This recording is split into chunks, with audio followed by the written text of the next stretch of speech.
Les tirailleurs ouest-africains se sont battus pour la France et contre les nazis, mais ils ont été massacrés par l'armée française à leur retour en Afrique. Voici l'histoire du massacre de Tcharoy.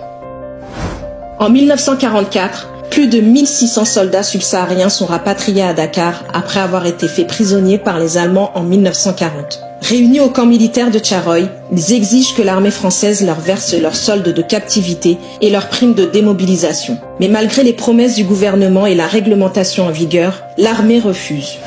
Le 1er décembre au matin, les responsables militaires réunissent les tirailleurs qui n'étaient pas armés sur l'esplanade. Selon plusieurs historiens, ils auraient alors tiré sur le groupe à balles réelles à l'aide d'une automitrailleuse.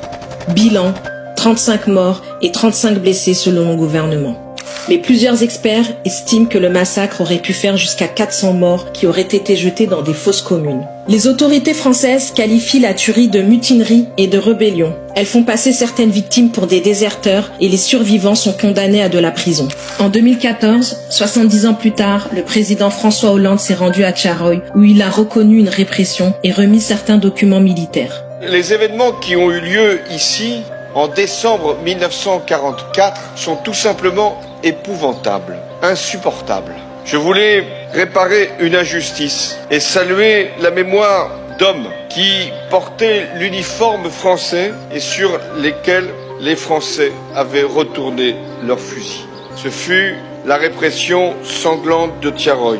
Aujourd'hui encore, l'État n'a ni reconnu le massacre, ni proclamé de pardon officiel, et les condamnés n'ont jamais été innocentés. Des spécialistes soupçonnent le ministère des Armées de censurer certaines archives.